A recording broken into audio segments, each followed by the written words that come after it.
So the past few months, I've been getting into these iceberg videos that I'm sure everyone on this website has seen by now, and I'm sure everybody is also sick of them by now. However, I've been watching them and I really have kind of enjoyed it a lot. I've been getting into the ones like the Thought Experiment Iceberg by Scrabble, the Disturbing Movie Iceberg, which was my personal favorite by Wendigoon. Shout out to that guy, and the Family Guy Iceberg. But we're not going to talk about that one. So I thought to myself, what iceberg could I do? What topic do I know a good amount about at least? So I thought, well, I mean, I play CSGO a lot and I wasted a huge amount of money on it. So I decided, you know what, sure, let's go with that.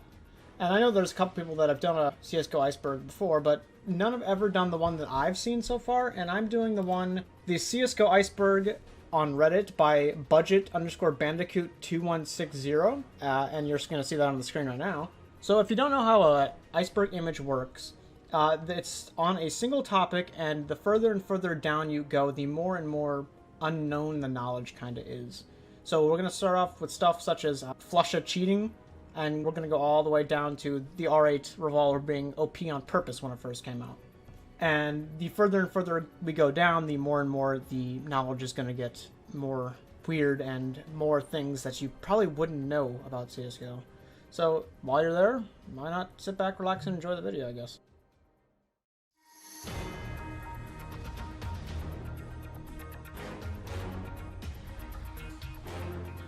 So, we're going to start off here with Tier 1. And the first one on this list we're going to be covering is Olof Boost.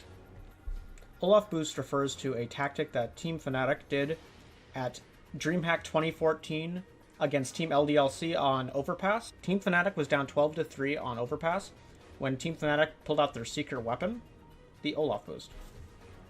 This here from MBK getting 2 for 1 like that and then leaving it up for Soxy. Both of them so wounded on Fnatic and wounded in real life as well. They look shattered right now. Fnatic, this is definitely, I mean, when you come off of a streak like they've had, dominating every LAN final for the past month, just looking untouchable, coming into the major and going out in the corners, that is definitely not part of the plan here for Fnatic. Coming, I can spot them coming out of Squeak door as well. He's here, he sees them down there, straight headshot, they have no idea. Smith's looking confused and dazed, and it's going to be a follow-up headshot on a Meister. You've got to be kidding me, takes down Hiroshima as well. The boost involved 3 people stacking up on CT spawn and looking over the entire map, pretty much. Remember that Fnatic was down 13-3 at this point, but with the use of this strategy, they somehow managed to pull it out and win the entire game. Much to a lot, and I mean a lot of people's distaste. A lot of people felt it used a glitch called a pixel boost, which is where you can boost on something that you can't really see in-game. But in the rulebook, this was never outright banned. A lot of people did not like the fact that they did this quote-unquote scummy boost, as some people would call it.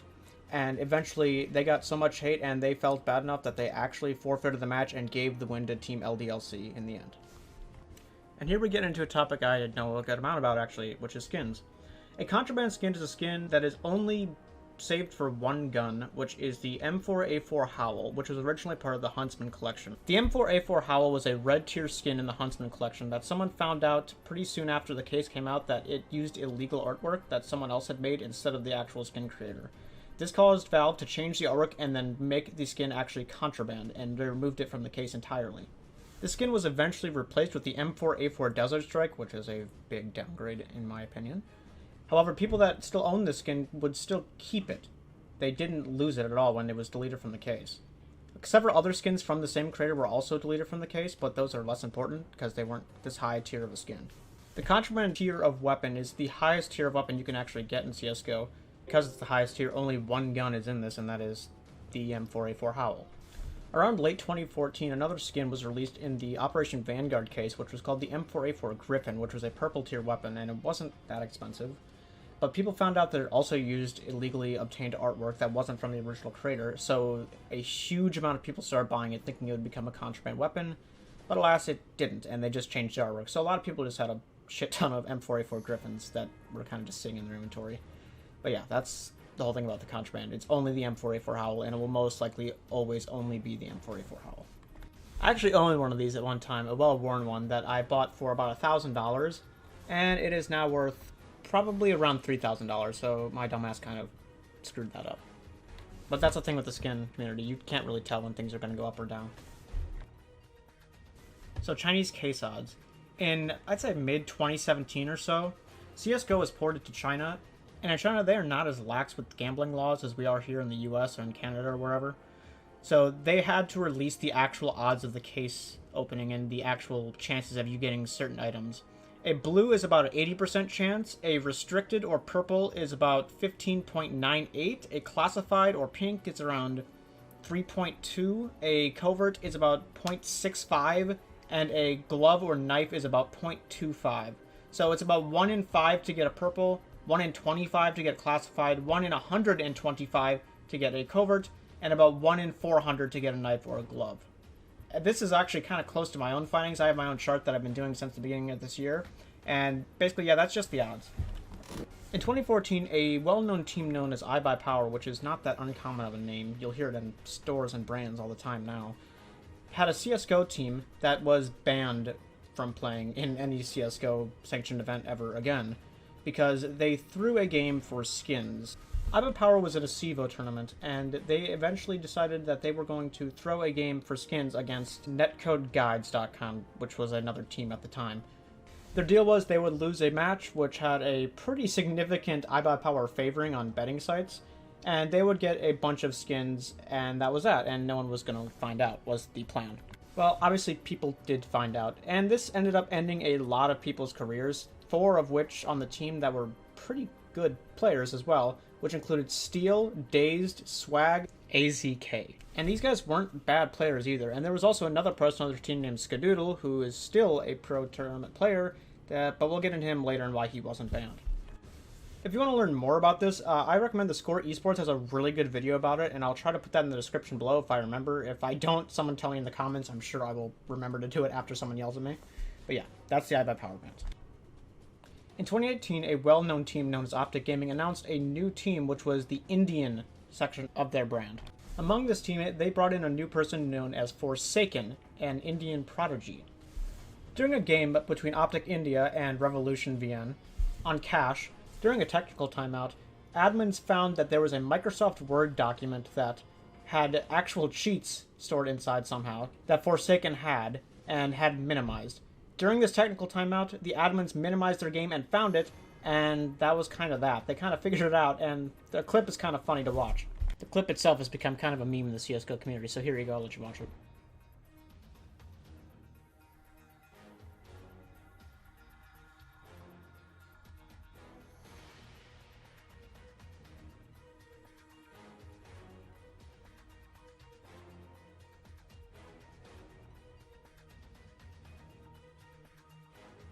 Kind of funny. You can see him try to push the admin away, like, no, don't look at this. And yeah, but anyway, he got caught cheating, and it was kind of over for him. Oh boy, this might be my favorite intro in the list. My friends know I love this topic. A CSGO player named Robin Ronquist, I'm sorry if I butchered the name, or Flusha, is very infamous for having pretty sketchy plays, where you can kind of see how it looks like he's kind of cheating by like shooting through smokes where he shouldn't be able to see people, or shooting through walls. When a lot of people think he's just lucky, other people think he's somehow just straight up cheating and no one's caught him somehow. There have been a lot of videos made about this, and there are several examples that look really sketchy. But I'm just going to show you a few here, and you can decide on your own here. Must get the bomb planted, and that's the problem. Everyone's so good at my god, again. Everyone's so good at these lineups through the smoke on these open plants, and Flusher annihilates the rest. Quad kill for him. 10 rounds. Shot goes for the wallbang attempt, and Flusher with the wallbang of his own through the smoke takes out Edward. Could spot out Guardian, but the cavalry has arrived. Flamey is already on the site, and while C's is rotated around, how does Flusher find him in the smoke like that? What the hell is going on? 6 seconds? 5 seconds? Oh! Oh, man. Me! I don't know, kind of sketchy. Anyway, that does it for the first tier, and let's get on to tier 2.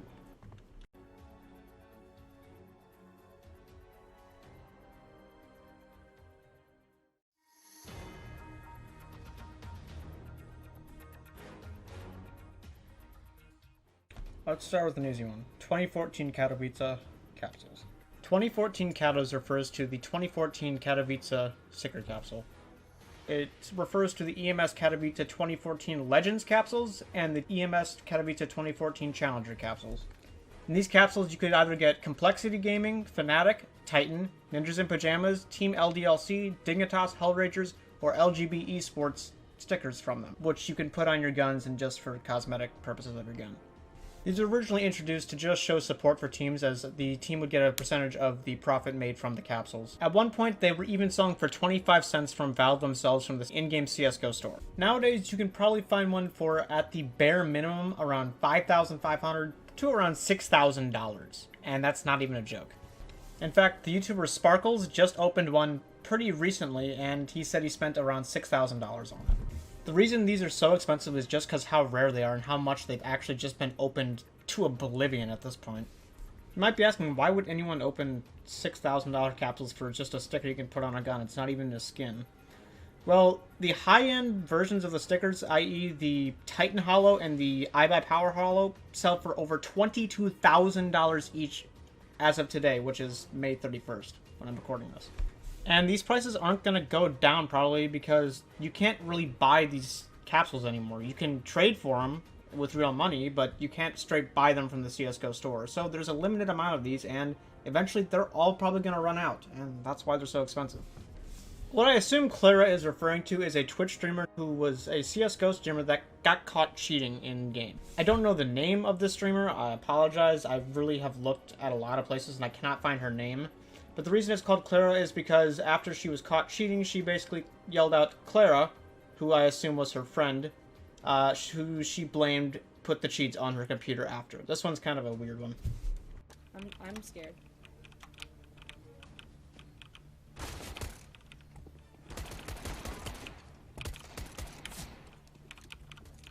Ah, fuck! Why did I reload? What the fuck? Oh my god, I'm stupid, dude. It's weird. Wait, what the fuck? Clara! Hold on. Clara, give me 1 second. Clara. Let me just message this girl. Give me 1 second. Why the fuck is this on my computer right now? So yeah, basically she was caught red-handed and then tried to blame it on her friend. That's about it for that one. Chinese skins. This is talking about how a lot of the skins in CSGO that revolve around skulls or have just skulls in them in general get replaced with a little bit of a different skin in China, because in Chinese culture, skulls are seen as sacred or something along those lines. For example, this is the USPS Kill Confirmed, which is in the shadow case. This top one, as you can see, is the American and, well, just the general world one, the one that is not censored. And the bottom one is the Chinese one. As you can see, the skull is censored and the blood is also kind of censored. I actually kind of like the bottom one better on this one, which is weird. But that's just what it's referring to. Several other skins, like the P250 Wingshot and the P90 Shallow Grave, the AK-47 Cartel, and just any skin that has a skull on it or blood on it in general, it's just censored in the Chinese version. That's just what it's referring to. So, shotgun spray pattern. What this means is in 2018 there was an update in CSGO to make sure that all shotguns had the spread, I guess? I don't know what to call it. A pellet spread that is uniform, or at least close to uniform, to make it more in line with the actual guns, and it just took out the luck from the equation, so it makes things easier and more competitive. You see, before it would just have a random, like, spread, and you couldn't really tell where your shots were going to land, or where your pellets are going to land, I guess. But afterwards, they made it so it was more of a tighter, more uniform place where your pellets would land. So normally in CSGO, guns have a spray pattern that you can learn. And before this update, shotguns didn't really have that, so you couldn't really learn or kind of use a shotgun without just it being up to luck. So they just changed it, that's all. So the floating glitch is when you spawn into a round, sometimes very rarely, but it will happen, and if you play CSGO enough, you'll have seen this. And this has not been patched out of the game for a very long time. Sometimes your character will just be floating instead of being on the ground. It's very strange. So this is, I'll just give you a clip just to show you what I mean.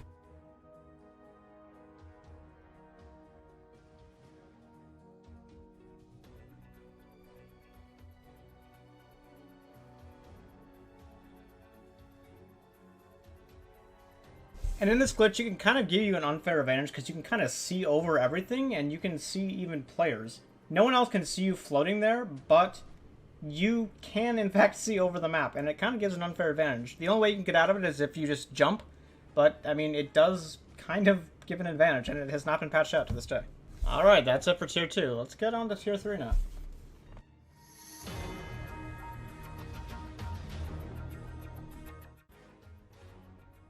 Alright, tier 3. Let's start with skin duplication. Back around 2015, it was actually possible to dupe skins through kind of cheating the system through Valve itself, actually. What you would have to do is you'd have to get someone to basically scam you, and then Valve would have to, like, duplicate the item and basically give it back to you. But what people started doing was they'd get someone they knew or something like that in a different country, or use a VPN, I don't know which was more popular. But what they would do is they would get them to take the skin, and then they would tell Valve that, hey, I got scammed, and then Valve would refund their skin, and it would be the exact same float, the exact same pattern ID, etc., etc. There's a couple high tier skins that you'll see that have the exact same float and pattern ID out there, usually on the skin database and stuff like that. Things such as the StatTrak Factory New M4 Howl is a big one. The M9 Bayonet Crimson Web Fact New is also a very big one. Dragon Lords, once again, is another big one, and that kind of thing here. This all being said, as I just checked on the float database, I can't find any of the duped items, so I don't know what happened to them, but they used to be in the game, and that's why this is here. Tomahawk knife refers to a knife that was found in the game files way back in 2014 when Operation Breakout came out. The file consisted of having the butterfly knife, the Bowie knife, and an unused tomahawk knife. The Bowie knife, which was predicted in this case, eventually came in the Operation Wildfire update, and the Falchion knife came eventually in the Bloodhound update. So around 2016, when the Falchion knife, the CS Classic knife, and the butterfly knife and the Bowie knife have already been in the game, people were wondering, where is the Tomahawk knife? And still to this day, there is no Tomahawk knife in CSGO, almost 7 years later. There's usually a generic image that people use when they talk about this Tomahawk knife, because it is the M48 Tomahawk, and this is the image they use for it, so this is probably what it would look like if it ever gets added. Genuine items are one of two things. The first one that I know of is the pins. In real life, you can buy pin capsules from the CSGO store or the ESL store, and then you can open it in real life, and then you will get a matching pin in-game. I actually have 3 of these, and I'll show you right here. I'll put them on my work cap right here. And as you can see right here, you get a genuine item in-game, in your inventory. Now, you can get these pins by just buying a capsule in-game, but you will only get the genuine quality if you buy them in real life. The only other genuine item I know of is the P250 X-Ray. In 2019, France cracked down on gambling laws, and you could no longer open cases, and instead you had an X-ray scanner. With this X-ray scanner, you could see inside the case before buying it, therefore bypassing France's weird legal system. And everyone in France who used this would get a genuine P250 X-ray. The P250 X-ray would eventually come to packages around the world, but the only way you could get a genuine one is if you were in France during that little time period, or if you had a VPN. OP Skins Cease and Desist. This is going to be a short one because I don't know too much about it, but OP Skins used to be a website where you could buy and sell skins for your own prices, and you could bypass the Steam fee. Recently, Valve kind of cut them off and gave them a cease and desist, and their website was shut down. So a lot of skins were lost because they were in the bots of the inventory of this website. Big jump exploit. This is another major one. In 2017 PGL Major, FaZe vs Big on Inferno had a lot of people scratching their heads of why Big players would randomly start jumping and looking over corners while crouching. Normally this isn't that weird of a thing to do, but what it was is there was a bug in the game at this point that allowed you to look over a surface and the people from the other direction could not even see you. As you can see right here, you can clearly see there's a guy over the ledge, and the person right there could not see him at that point.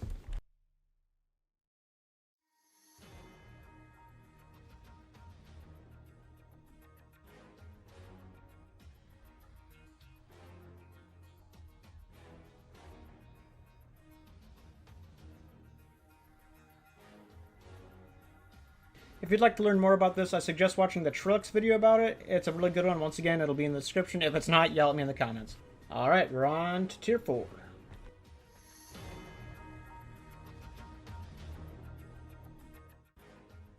Alright, this is the first one I had no idea about and had to look up. In 2015, a company called The Gaming Resorts set out to start their own tournament of CSGO and Dota 2. It had a $50,000 prize pool, and it was going to be in Porto, Slovenia. Well, it ended up being like the worst tournament ever. The first thing that happened was the buses that were going to take the players to the event from the airport were late, like a couple hours late, so they didn't get to the event till 3 a.m. The next day after all of that, a storm delayed all outdoor activities and they had to push it back till the next day, so they had to double up games on the next day. Then, all the computers that were supposed to be there for the tournament ended up getting lost. So they had to upgrade some old computers that they had lying around, and the stream quality was terrible on them, so it looked horrible when they were streaming. On top of all this, the venue never got paid by the sponsor.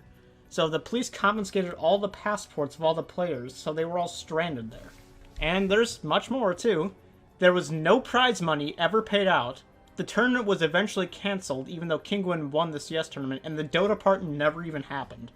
The orchestrator of the tournament, Sasa Bulik, also may have been a Satanist. That's not our joke either. Here's a clip from an interview. Sarcastically said before that Gaming Paradise was the best tournament ever, because obviously the reputation among pro players is it was the worst tournament ever. You know, it had all the problems, the flights, people's passports getting confiscated, never paid any of the money, PC problems. I mean, the Germans were even saying the food was bad, you know. That owner, like the guy, I can't remember his name, but he was it was insane. He had no clue of what he was doing. And I remember, like, before the final was like 3 or 4 a.m. or something, Okay. Against Navi. Before the final, he I think it was on stream, or maybe I've been dreaming about this or something, I don't know. But he went up on stage and he talked in the microphone, maybe it wasn't on stream, and he said something like, "This is by far one of the best tournaments ever." And he was completely serious. Okay, yeah. I can't remember if it was... I remember he said something about it. He said, like, "This is by far the best tournament ever," and then he ended everything in, like, "Hail Satan" or something. He said something like that. Okay. He was just a completely... like, it was so weird. So it's just basically the worst CSGO tournament to ever happen. April Fool's McSkillet refers to a YouTuber back in 2016 who made a fake video saying that you could trade up reds into knives, and it was a complete April Fool's prank, and a bunch of reds started rising in price, and a lot of people feel like he used this to just gain profit, like short-term profit, and yeah, this one's kind of weird. No, that's not a misspelling, that's actually how it's spelled. Chicken refers to a person or people, I don't know, that raids lobbies of CSGO Twitch streams, pretty much. And that includes majors, and people like Pasha Biceps have been raided by Chicken, and it's just a weird phenomenon. No one knows who it is or if it's even one person. But yeah, it's just a guy that raids lobbies. This also begs the question how he manages to get into actual pro lobbies, like, of majors. It's really weird. Here's a couple clips of him. Cash, and we're just going to wait for Envious's choice for the side on Dust 2. Chicken in the lobby here. Really wants to play. He has a good rank as well. You can see that he has the level to play in this semi-final, you know? The chicken. I prefer steak. Wow, we have it all. Okay, we have our confirmed 3. And I'm going to start on my right-hand side, actually. Going to go with you, Casper. Huh? Chicken? What?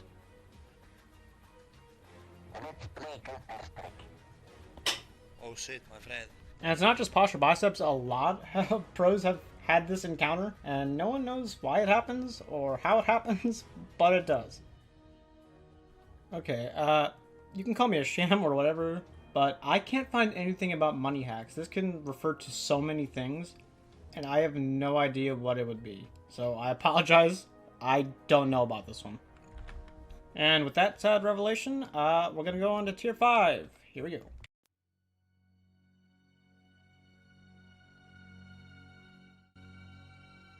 Pixel surfs are kind of weird, so I'm going to try to explain it as best as I can. A pixel surf spot exists when two textures of a wall meet. It allows you to look over things that you normally wouldn't be able to look over unless you were jumping, and stick to it. The Olof Boost, which is in the first tier, is kind of a similar example to this. It also allows you to kind of surf on that connected wall texture back and forth, although it's kind of hard to shoot on it because you'll have no accuracy because the game thinks you're still in midair. That being said, it does allow you to get valuable information. To get into these spots, though, you have to be at an exact specific height, so it's kind of hard to actually do them in the first place.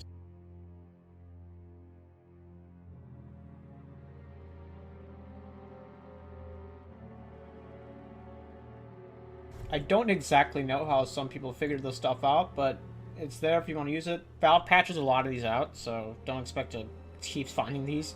But yeah, that's a pixel surf. The Scar L was a cut gun from CSGO. You can actually see it in the CSGO logo right here. It was supposed to be pretty similar to the M4, but with slightly lower accuracy. It probably would have just been a cheaper alternative to the M4 and more expensive than the FAMAS. And if you wanted to see what it would have looked like, you can actually just play Left 4 Dead 2, because it would have used the same model. CSGO had its code leaked around April 2020, unfortunately on the V board. A lot of people expressed concern because they didn't want their accounts to get hacked through CSGO, which is linked to Steam. They also didn't want cheaters to learn how the codes work to develop more effective ways of hacking the game. This all being said, the official CSGO Twitter account put out a tweet on April 22nd, 2020 saying, "We have reviewed the leaked code and believe it to be a reposting of a limited CSGO engine code depot released to partners in late 2017 and originally linked in 2018. From this review, we have not found any reason for players to be alarmed or avoid the current build." And it really wasn't. Nothing ever really came of this, and it was kind of just a huge scare over nothing. The C9 Adderall scandal was something that happened in Katowice 2015 when Cloud9 was accused of having used Adderall in the major tournament because of an ex-player on the team named Semphis claimed that they did after he was kicked from the team. Later on, another ex-player named Shroud, who I'm sure most people have heard of at this point, denied these claims and said that they only used it to watch demos and to focus on things when not in a major tournament. After Shroud made these claims, yet again, Semphis denied these claims and said that they were used during a major, and even saying that the performance suffered because of it, instead of making it better. And to this day, there's not really a rule against it necessarily, and if you have to have it for a medical condition, I don't see really the problem with using it. But there was a huge scandal with Cloud9 doing it, and the consensus is that they did is the most widely accepted one, but we don't know for sure. To this day, 5 pros or ex-pros have been Overwatch banned from CSGO. Pimp, XMS, Scream, Flom, and Xantares. None of these were permanent, they were usually just 35-day bans or so. None of the bans were actually for cheating necessarily. A couple were for smurfing and a couple were for griefing, but none were banned for hacking or cheating.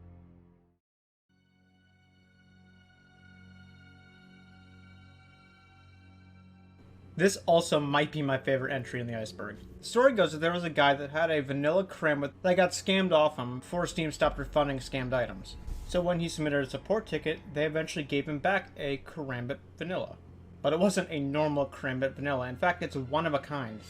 Every knife in CSGO has a star next to it, just to indicate that it's a knife, or if it's a stat track knife, whatever. As you can see on my profile here, they all have stars on them. Here's what it looks like in game. As you can see, there's no star, and it actually has a float value somehow on the float database. Right here, it has a float value of 0, which shouldn't exist because vanilla skins don't have floats. So that being said, this is an absolute one-of-a-kind item, and nothing like this will ever probably exist again. Keychains. Back in 2017, another code leak happened where people found that there were files for keychains in the game, similar to how in Valorant, Rainbow Six Siege, how they kind of have a little keychain you can hang from the gun. However, once again, keychains have never been added to the game, and they probably never will. But, however, they were in the source code, so who knows, maybe they will eventually, and I'll be proved wrong. Ah, the Counter-Strike Global Offensive console ports. I actually can't show gameplay of this because I don't have a PlayStation 3 or an Xbox 360 anymore. The CSGO console ports were abandoned pretty soon after launch, like less than a year or so.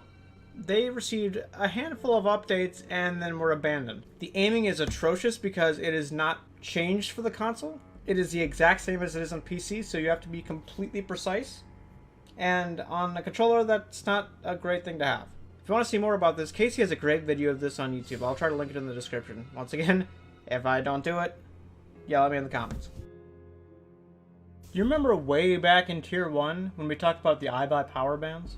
Well, there was a 5th member in that team, I don't know if you remember me saying it, but his name is Skadoodle. And he was not banned from the team.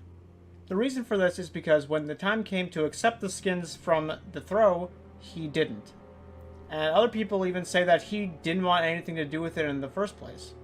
Eventually, Ska would go on to win an actual major a couple years down the line, with his new team Cloud9 in 2018, without cheating.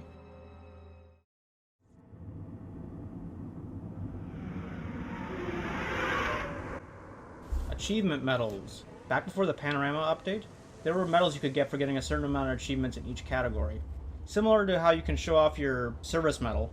Based on the amount of achievements you had in a certain category, you could actually get medals for having a certain amount of achievements, and then you could show off a bronze, a silver, or a gold achievement medal based on the category of the achievements. Here's what the menu looked like, and as you can see, the bar up there, you can see how many achievements you would need to get the bronze, the silver, or the gold medal for that category. Here's what all the golds would look like on the profile. Why they got rid of this, I don't know, but it was a cool thing that I feel like they should bring back. Back around October 2020, there was an issue with fake VAC bans going around in Asia especially. The reasons for this, there was a client called 5e, which is similar to ESCA or Faceit as far as I understand. Someone will correct me in the comments, I'm sure. But there was an issue with it, with VAC detecting it as somehow of a cheat, and a lot of people were handed fake VAC bans for this. There are a couple other ways fake VAC bans can be interpreted, but this is the one I know most off the top of my head, and I assume this is the one it's talking about. Here's a tweet that Valve put out about it, and they fixed this pretty soon after. Okay, float rounding error. This is going to be hard to explain. What this is on certain guns, there are impossible floats that make no sense. The most famous example is a Nova Predator, which the skin itself has a lowest possible float value of 0.06. There is one that exists that is 0.5999 repeating, pretty much. And this is the part that's going to be hard to explain. So you know how in coding you use binary a lot? Well, CSGO and a lot of other games use something called IEEE 754 standard, which is kind of like a thing that puts binary values into decimal values. Binary isn't perfect, so you can't get an exact number necessarily of something so small because binary won't go that far down. So what IEEE 754 standard does is it assigns a decimal value to a binary value. And when it rounds, it has to either go up or down, you know, that's kind of how rounding works. So it rounds to the closest number. And the closest available number to this particular float that this guy got was below 0.06. So an example, I'm going to put a number on the screen right here. Let's say this is the actual float of the gun in binary. And let's say the only available decimal values are these two. The float value will then round down to the upper number, even though the float is in actuality 0.06, so and so and so. It'll actually show as 0.05999 repeating. And that's why these skins exist. There's a float rounding error. Okay, Valve deleted the skins. So back in the day, there used to be skin gambling sites. I think everyone knows about these. And after a little while, Valve banned them all. I'm assuming everyone knows that. However, a lot of these gambling sites had their skins in bots, which is what they used to trade them to people once they got them from the site. Well, it's not that big of a surprise, but all these trading bots were banned from trading. That being said, a lot of people still had these accounts, and they could use the skins on them to play with still. But once people started using these accounts, Valve actually would delete the skins in them, and this happened quite a lot, and this happened with OP skins bots and bit skins bots as well. So this is just saying that Valve deletes the skins of trade bots, even if people decide to play on them afterwards.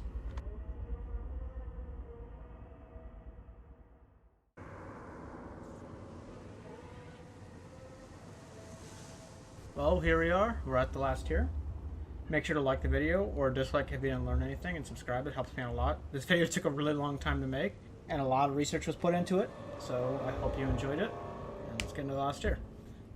There's not an absolute ton of information on this. I looked all over the internet, and I couldn't find anything on it. I looked on Reddit, I looked on YouTube, I looked on Twitter even.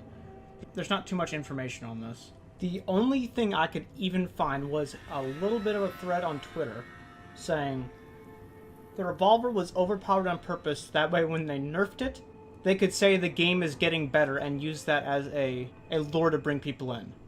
It's really dumb, but that's literally the only thing I could find about it.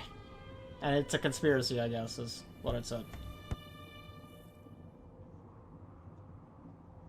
B-Hop manual banned. B-Hop was a YouTuber, I don't know if he still has an account or not, but he openly used cheats on his accounts. And on all of his YouTube videos, every account he used, Valve manually banned. So that's saying Valve has the power to actually watch your YouTube videos and then subsequently ban every account that they find you using from using Steam anymore. That's crazy. That being said, he did stream pretty soon after, so they don't have a way to really IP ban you, so yeah. It's crazy. Overwatch bypass. This is the last one. This is claiming that there is a way to bypass Overwatch. So when you get to a certain level in CSGO, you can actually review games of people that have reported cheaters and see if they were actually cheating and then submit your verdict.